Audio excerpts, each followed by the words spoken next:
Bien. Bueno, como pueden ver, aquí está la sala de espera está desactivada. Eso significa que cuando cualquier persona con el ID y el password puede ingresar directamente a la videoconferencia sin ningún tipo de inconveniente. Si a pesar de ello hay alguna persona que se haya quedado ahí con problemas para ingresar, me avisan porque no lo voy a poder ver en el WhatsApp porque voy a estar concentrado en la lámina. ¿Ok? Voy a estar pendiente y me avisan por el audio, ¿sí? Bueno, entonces continuamos. Voy a ver si puedo más bien ver el chat. Aquí.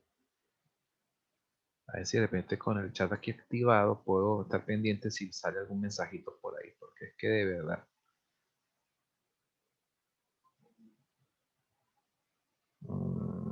¿Cómo puedo ver el chat? Ok. Bueno, nada, continuamos. Ok, perfecto. Entonces, basándonos en la fórmula, ok, de la probabilidad total, del teorema de la probabilidad total, podemos hacer estas deducciones. Por ejemplo, la probabilidad de C, la probabilidad del evento C, ¿a qué es igual? La probabilidad del evento C, si lo manejamos desde el punto de vista de las intersecciones de C con las otras particiones, con la otra partición de ese espacio muestral S, que viene siendo L1, L2 y L3, ¿ok? Entonces pudiéramos nosotros decir que C es igual a la probabilidad, ¿verdad? De C intersectado con L sub 1 más la probabilidad de C intersectado con L sub 2 más la probabilidad de C intersectado con L sub 3. Ahora bien,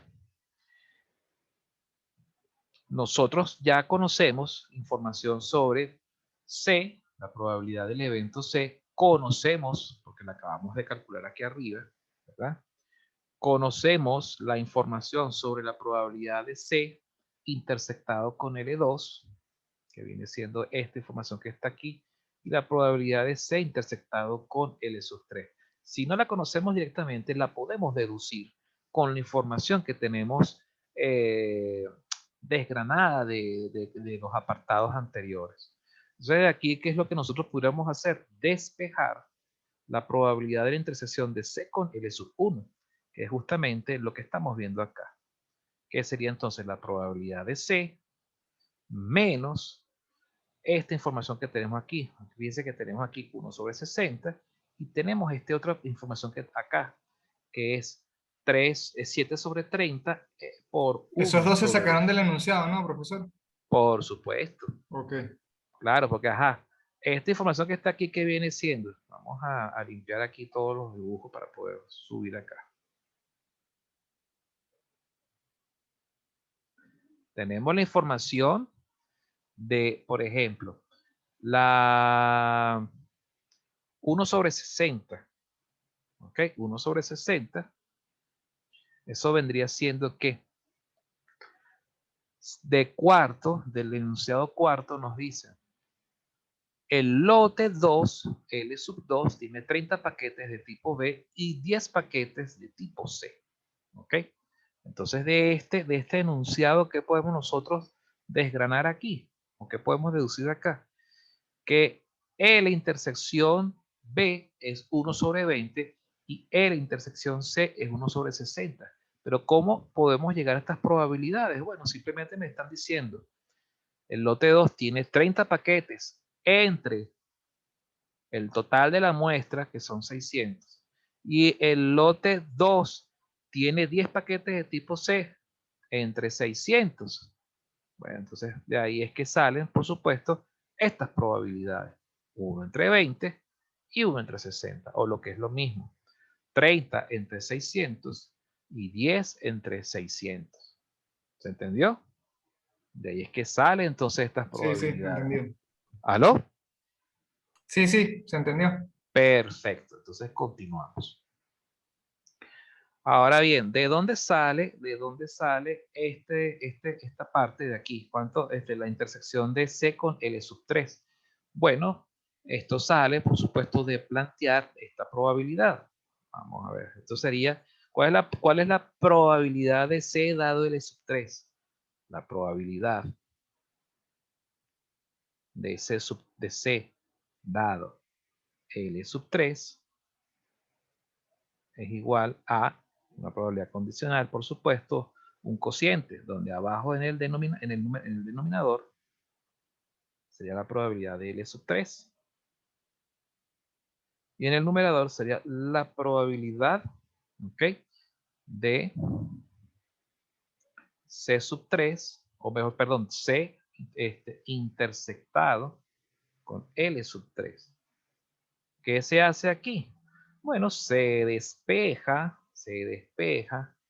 este denominador, de manera que entonces, ¿qué es lo que tenemos como resultado? Que esto es igual a ¿qué?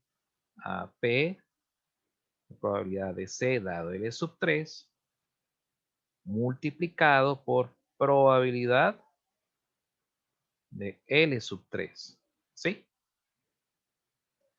Que esa información también se tiene desgranada. Vamos a ver si puedo ubicarla sin tener que borrar esta información, estos garabaticos.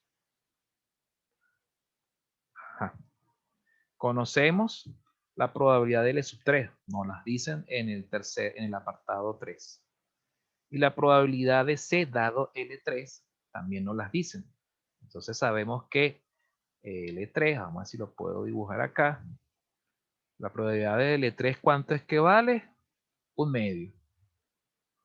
Y la probabilidad de C dado L3 vale 7/30.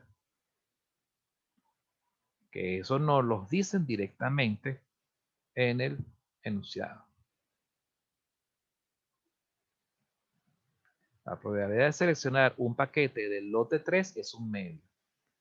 La probabilidad de seleccionar un paquete tipo C, dado que proviene del lote 3, es 7/30.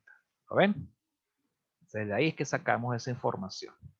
Aquí entonces podemos nosotros volver para acá. ¿Lo ven? Entonces, esta información que está aquí, con esta información y la información de la probabilidad de C intersección L sub 2, es que entonces podemos calcular y hallar la probabilidad de C intersectado con L sub 1. ¿Ok? Haciendo análisis similares para L sub 1 intersectado con B y B intersectado con L sub 3 y A intersectado con L sub 2, ¿ok? En general, nosotros podemos deducir toda esta información ¿para qué? Para después entonces buscar lo que nos falta en la ecuación inicial que se había planteado, que sería este desarrollo que está aquí. En este desarrollo, ¿qué es lo que a nosotros nos falta? Fíjate que aquí este desarrollo está planteado en términos de ¿qué? De A intersectado con L sub 2, A intersectado con L sub 3, B intersectado con L sub 2 y B intersectado con L sub 3. ¿Correcto? Profe, Sí. usted ve que en la línea de abajo de P del lote 1 intersectado con B, ¿no? ¿En cuál línea? Esto, la que acabamos de hacer, P intersectado con la Esta. probabilidad de C intersectado con el lote 1, ajá. Y la de abajo, Sí. si compara en la segunda parte, ¿verdad? La probabilidad de A dado L1 por la probabilidad de L1, no, ese por la probabilidad del 1 no es lo que le falta a la segunda parte del miembro del final, que ya es como el despeje directo, ahí donde está la probabilidad de C dado L3, en la primera. Aquí. Ajá, al final, ahí sabemos que eso es por el despeje que hicimos, pero aquí no está expresado y en la de abajo sí. A ver, probabilidad de C ¿Lo ves? intersectada con L sub 1. Probabilidad de C. Ajá. ¿Sí lo vio? Ya va. A ver. ¿Cuál es el problema? Porque es que fíjate que aquí lo que depende es que, a ver, aquí la referencia es esta, que tú estás hallando la fórmula original en el segundo caso. En el primer caso, tú estás trabajando con con la probabilidad total de C, ¿sí? Cuando tú estás trabajando con la probabilidad del evento C, eso es trabajando, por supuesto, vamos a ver si lo puedo pintar de esta manera. Es igual a qué cosa? A la probabilidad del evento C intersectado con L1, ¿sí? Más la probabilidad del evento C intersectado con L sub 2, más la probabilidad del evento C intersectado con L sub 3. Chévere. Ahora, ¿qué está pasando en la segunda fila? En la segunda fila estamos trabajando es con la probabilidad de L1, ¿ok? La probabilidad total de L sub 1. Estamos con con el segundo conjunto de particiones. Y esa probabilidad de L sub 1, ¿a qué es igual? A la probabilidad de L sub 1 intersectado con A más la probabilidad de L sub 1 intersectado con B más la probabilidad de L sub 1 intersectado con C. Y de aquí, ¿qué es lo que a nosotros nos interesa a nosotros despejar? ¿Qué es lo que queremos nosotros despejar de aquí? Despejamos la intersección de L sub 1 No, con sí, B. profe, yo eso lo veo. Lo que digo es que, como ve, ¿verdad? En una, arriba, no pusimos el despeje, sino que lo pusimos de una vez. Y en la otra, sí se colocó. Sí lo Sí, ve. No lo ve. ajá, y entonces no entiendo la pregunta. O sea que si está bien si yo lo pongo así como usted, porque arriba uno tiene como el despeje hecho y la otra no. O sea, pero al final en los resultados sí se colocó. O sea, me refiero a que está bien que yo lo haga así, ya que usted lo colocó así. Es que cualquiera, si es correcta la fórmula, por supuesto que lo puedes colocar. Ahora, ¿qué es lo que cuál es la cuestión? Que porque aquí puse intersección y aquí no puse intersección. No, no, no. No De entiendo. hecho, es la segunda que agarró de esta, de la de P, L, del lote 1 intersectado con B, y la última de P de C intersectado con, ay, del lote de C con el lote 1. Ah, Esa, esto. esa con la de abajo, ¿no? Ajá, perfecto. Creo que ya vi cuál es el punto. ¿Qué es lo que le está faltando a esta? Exacto, que la probabilidad de L1, la Ah, multiplicación bueno, obviamente. Hay que del colocarle L3, perdón. aquí. Claro. A ver, esto qué le faltaría. Porque aquí ya está colocado, ¿lo ven? Exacto, por eso es que lo estaba diciendo, profe. Bueno, ¿y por qué no me lo dijo directamente en vez de estarme mareando con tanto trabalengua? Eso fue lo que Profe, quise decir, le pero faltó multiplicar por probabilidad de esto. Ah, ok, eso es todo. Si no, yo estoy ahí todo enredado y viendo, pero ¿qué me está diciendo esta muchacha?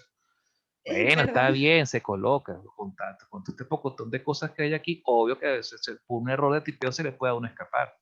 Vamos a resolverlo. A ver, ¿qué probabilidad? Fíjense que aquí ya se los coloqué. ¿Qué fue lo que ocurrió? Que bueno, se me quedó, se faltó aquí agregar esa información. ¿Qué habíamos dicho? Que esto es probabilidad de C dado L sub 3 multiplicado por quién? ¿Qué es lo que da un medio? De acuerdo con toda la información que hemos aquí desgranado. La probabilidad de L sub 3, ¿correcto? Bueno, se copia y se pega. Y listo, resuelto. Ahora sí quedó bien, ¿cierto? Sí, Perfecto. Bueno, no, ese tipo de cosas yo estoy muy pendiente si hay que hacer algún tipo de ajuste porque como pueden ver a veces con este corre-corre, a veces se te puede ir algún problema de tipeo. Lo importante es resolverlo en el momento, pero me lo dicen así directamente, profe, y no falta multiplicar por L sub 3. No sé, a lo mejor sí lo dijiste, pero no lo entendí. Entonces, bueno, ya está aclarado eso. Lo importante es que noten que este término es equivalente a esto. que la probabilidad de intersección de de estas dos particiones, ¿verdad? Corresponde al producto de la probabilidad condicional por la probabilidad de la partición pura. ¿Ok? ¿Algún otro comentario, alguna otra cosita antes de continuar? Vamos a ver aquí en el chat. Ajá, me imagino que está claro ya, Andrea. Sí, sí. Bien, chévere. Entonces, utilizando el teorema de la probabilidad total, fíjese que nosotros podemos ir desde algún L sub i hasta, en adelante, podemos también, trabajar con los lotes A, B o C. ¿Ok? Independientemente. Simplemente lo que hacemos es de ahí, del desarrollo con el teorema de la probabilidad total, despejamos qué cosa. Las probabilidades de la intersección que necesitamos colocar en el numerador, ¿verdad? En el numerador de la fórmula de la probabilidad que nos están pidiendo, que es la de complemento de C dado complemento del lote 1, L sub 1. ¿Ok? Desde aquí simplemente tomamos la información que necesitamos. Por ejemplo, la probabilidad de A intersectado con L sub 2 más la probabilidad de A intersectado con L sub 3, fíjense que esa se resuelve directamente con esta ecuación que está aquí, que es este resultado que tenemos acá, que es justamente 2/5. La probabilidad de B dado L sub 3 la necesitamos entonces más abajo, ¿ok? Y así pues, en general, pues, L sub 1 intersectado con B, C intersectado con L sub 1, o sea, todo esto de alguna forma nosotros lo vamos aplicando de cascada para poder llegar entonces a las probabilidades que necesitamos acá, ¿ok? Sustituimos, ¿ok? Y con ello entonces llegamos a que el resultado viene siendo 0.8 finalmente, ¿ok? L sub 1, por supuesto, ya ustedes saben que esa probabilidad se calculó o se dedujo, ¿ok? Aquí del apartado sexto. ¿Ok? Pero bueno, esta es una aplicación bien interesante tanto de teoría de conjuntos como de teorema de la probabilidad total para poder llegar a este resultado. ¿Ok? Ahora, ¿cómo sería esto si hubiésemos aplicado una tabla de contingencia? La tabla de contingencia, fíjense cómo la plantearíamos aquí. Esta sería una primera tabla de contingencia, pero solamente elaborada con base a cantidades, donde pudiéramos establecer, ojo, esto es arbitrario, podemos establecer de forma arbitraria que cada fila de la tabla corresponde a un lote en particular, L sub 1, L sub 2, L sub 3, y colocamos en los extremos de cada fila, en cada renglón, el total de productos por lote. Y cada columna sería la cantidad de productos por tipo. Es decir, si es tipo A, es decir, que está dentro de los límites de control.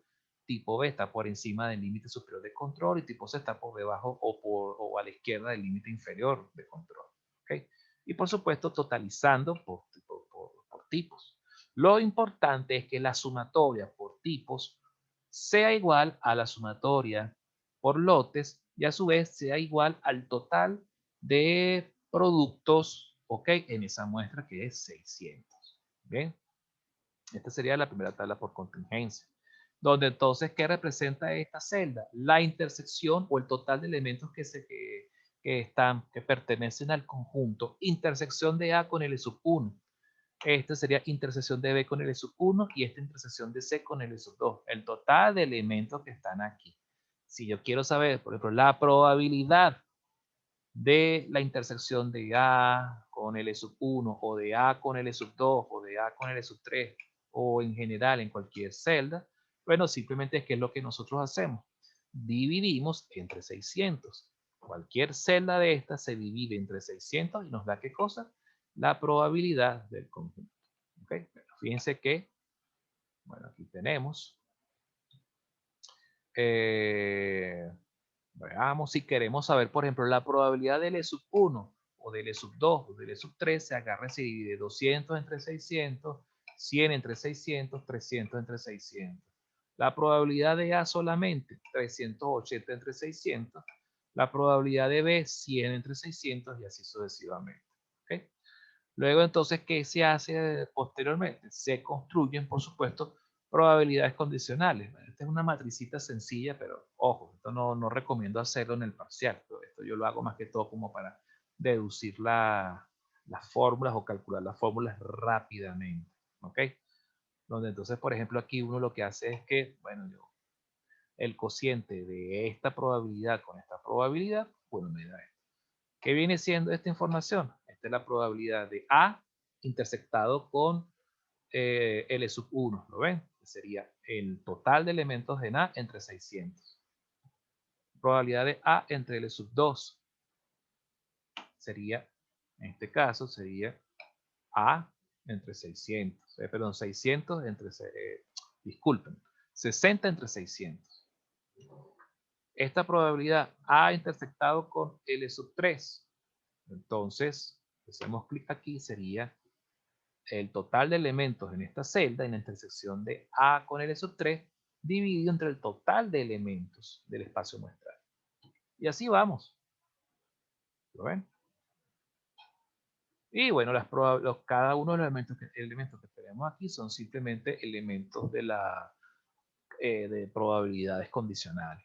Entonces sería, por ejemplo, si yo quiero saber la probabilidad condicional de A intersectado con L sub 1, o mejor dicho, la probabilidad condicional de A dado L sub 1, sería entonces, fíjense, la probabilidad de la intersección entre la probabilidad de L sub 1, que como pueden ver, aquí ahí tenemos una división. Si quiero saber, por ejemplo, la probabilidad de A dado L sub 2, es simplemente la probabilidad de la intersección de A con L sub 2 entre la probabilidad de L sub 2. ¿Ok? Fíjense que estas otras probabilidades dan cero. ¿Por qué? Porque no existe la probabilidad de A dado L sub, o mejor dicho, una probabilidad de A intersectado con L sub 2 entre probabilidad de L sub 1. Eso no existe. ¿Ok? Entonces eso no se calcula. Eso, o sea, lo que pueden ver es que entonces se hacen estos cálculos de esta manera. Fíjense que esto es, por supuesto, para allá las probabilidades de A dado un L sub I. Pero estas pudieran ser, por ejemplo, probabilidades diferentes, como por ejemplo, probabilidad de A dado L1, L2, L3, vamos a ver. O probabilidad de A dado L2, probabilidad de A dado L3. ¿Ok?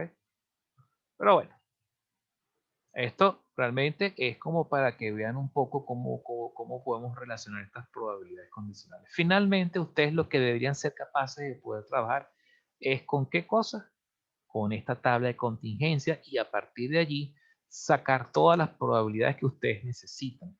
¿Cómo deberían llegar entonces a la probabilidad condicional o mejor de complemento de C dado complemento de L sub 1?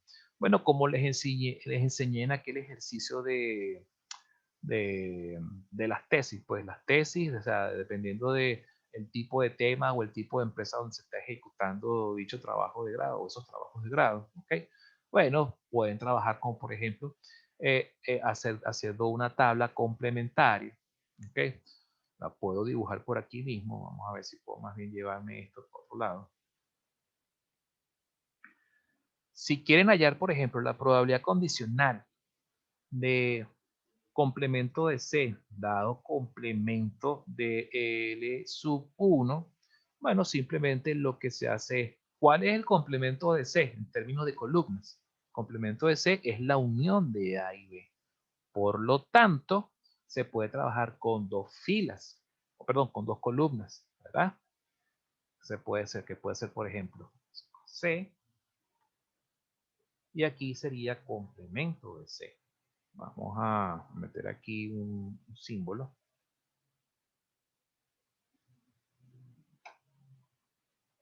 Vamos a ver si lo tengo por aquí. Pero profesor, en ese caso no sé cómo que se eliminaría la última columna y la primera fila. A eso voy. Ah, ok. Entonces, fíjense, por columna sería C y complemento de C, ¿cierto? Y por filas, ¿qué se eliminaría? Si vamos a trabajar con complemento de L sub 1, pudiéramos colocar por filas L sub 1, me lo voy a agarrar de una vez de aquí, control C, control B, y aquí colocaríamos complemento de L sub 1, donde Vamos a ver si puedo agarrarlo por acá.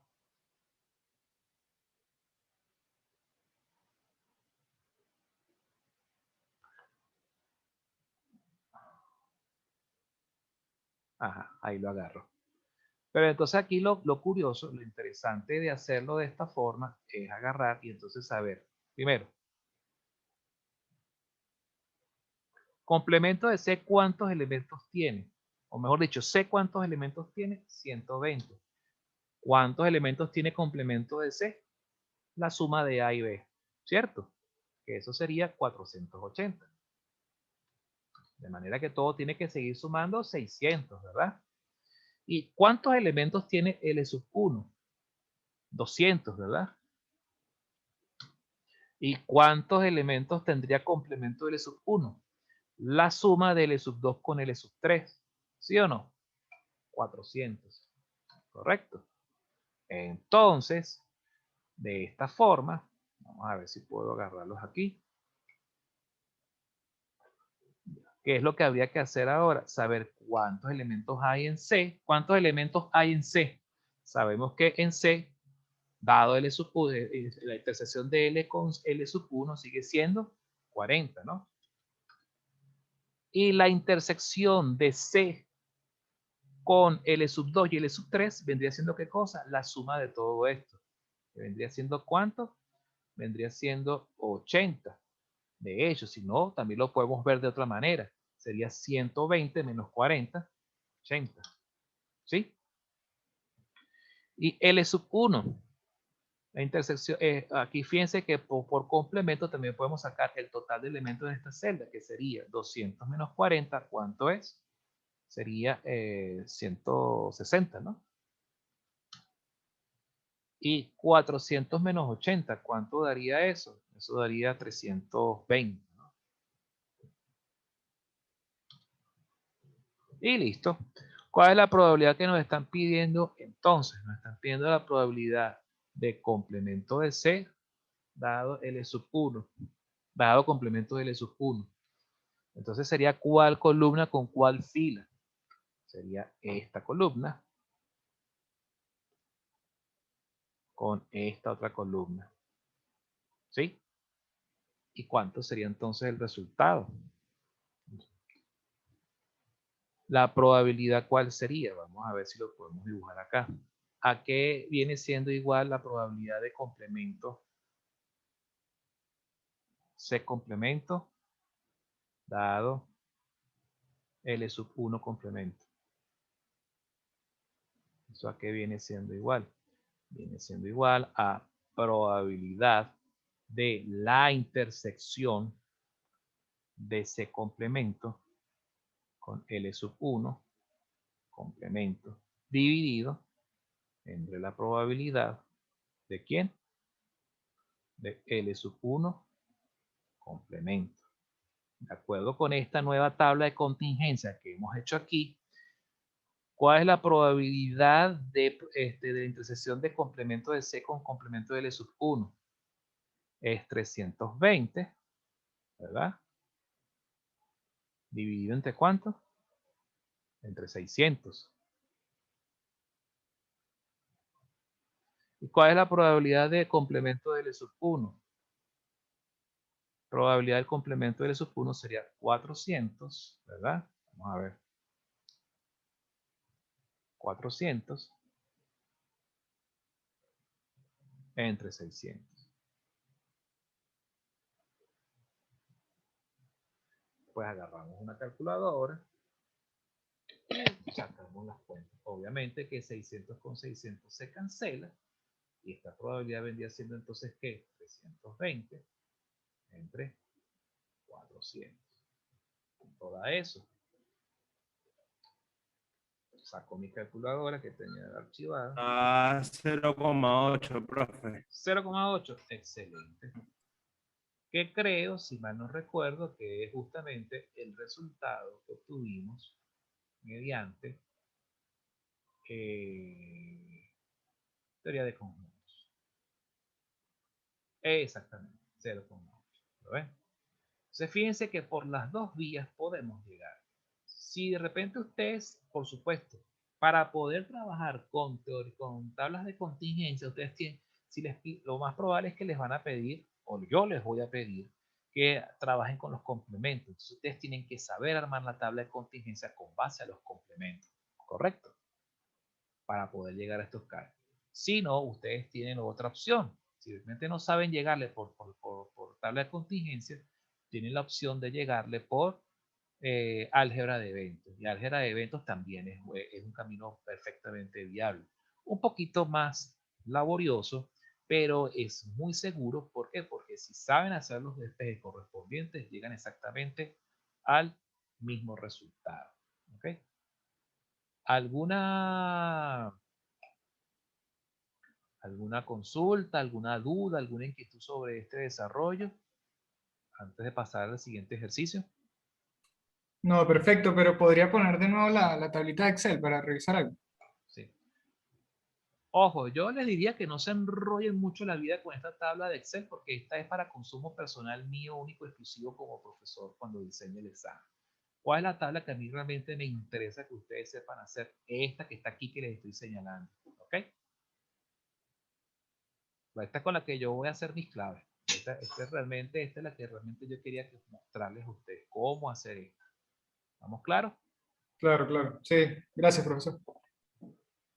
Vamos a ver si puedo reubicar esto aquí. Eso es. Listo.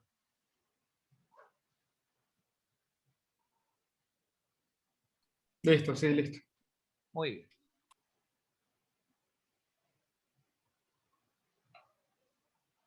Chévere. Entonces este es el primer problema. Un problema de probabilidades clásicos, ¿ok? Sencillo. Es un problema de espacios muestrales, básicamente, que de alguna forma resume todo lo que es la aplicación de álgebra de eventos o tablas de contingencia, como lo quieran ver. Teorema de probabilidad total. ¿Ok? Es un problema aplicado a un proceso industrial, que es lo que se busca en esta asignatura, que los estudiantes ya empiecen a ver como que las primeras aproximaciones de estas materias técnicas, ¿ok? En lo que es el desarrollo, pues, o la aplicación de lo que es la carrera de ingeniería. Veamos ahora un problema de corte un poco más genérico. Volvemos a lo que es el enfoque de los bingos o casinos o parlays. Eso le gusta mucho a los profesores de estadística, los de la vieja guardia, pues por decirlo de algún modo. Volvemos al parlay o al bingo. Tenemos ahora aquí dos jugadores, A y B, deciden participar en un juego de tipo estocástico. El juego consiste en extraer dos pelotas de una caja que contiene 8 pelotas amarillas y 10 pelotas rojas, que solo se diferencian en el color. Si ambas pelotas son amarillas, gana A.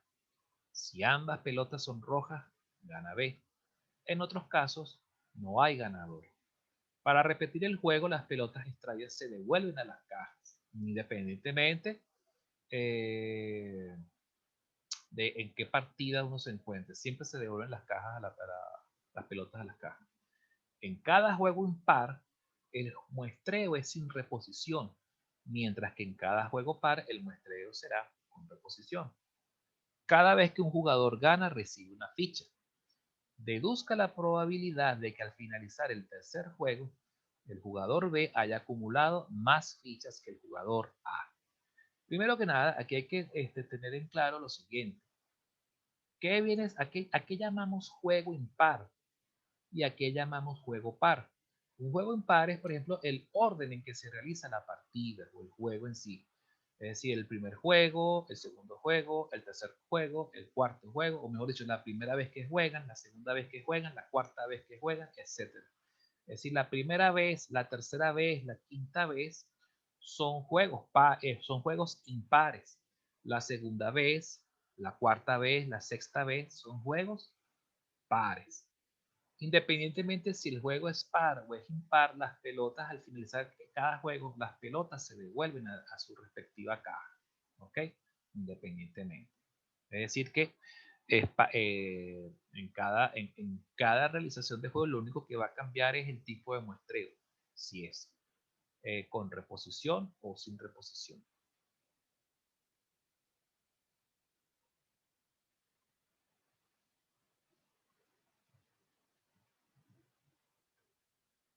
Ajá, Andrea. Vuelvo y repito. Hay que estar claros de que un juego es impar. ¿Ok? El juego impar o juego par se refiere a qué cosa? Al orden, ¿ok? En que se realizó la partida.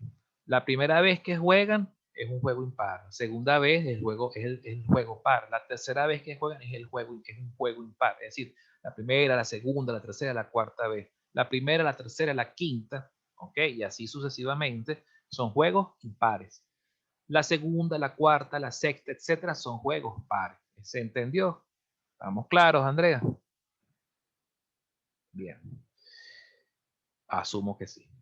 Entonces, ajá. Bien. Entonces, independientemente de que el juego sea par o impar, ¿ok? Si las dos pelotas que se extraen son amarillas, gana el jugador A. De lo contrario, si las dos son rojas, gana B. Y en otros casos, es decir, si una es roja y la otra es amarilla, independientemente del orden en que se extraigan, no hay ganador. O dicho de otro modo, es empate. Entonces, comprendiendo bien esto, nosotros podemos ahora plantear los siguientes eventos. El evento A impar, es decir, gana el jugador A, gana en un experimento impar.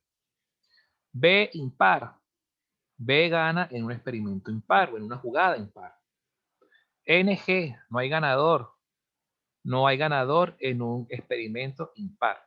Y por supuesto tenemos sus equivalentes para juegos pares. Y por supuesto tenemos que hacer la especificación de si es una victoria para A en un juego impar o una victoria para A en el juego par y así sucesivamente con los demás casos. ¿Por qué? Porque cuando el juego es impar, ¿cómo es el muestreo? El muestreo es sin reposición, de manera que lo podemos modelar con el modelo hipergeométrico, con la fórmula, con las probabilidades hipergeométricas. De lo contrario, cuando la partida se realiza una partida en un turno par, ¿verdad? Entonces se hace con la fórmula de la binomial, ¿ok? Con una probabilidad de tipo binomial. Es necesario separar eso. Nosotros en general, fíjense que aquí nos hacen la siguiente pregunta. Deduzca la probabilidad de que al finalizar el tercer juego, el jugador B haya acumulado más fichas que el jugador A.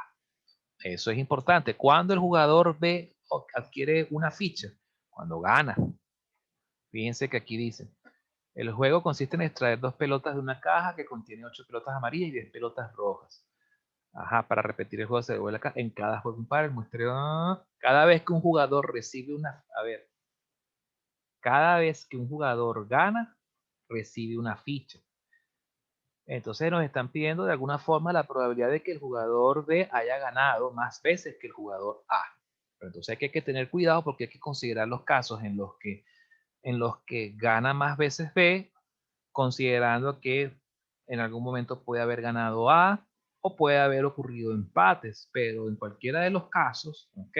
La unión de los eventos tiene que dar como resultado que el ganador siempre, o el que gane más veces, tiene que ser B, bien sea en las partidas impares o en las partidas pares.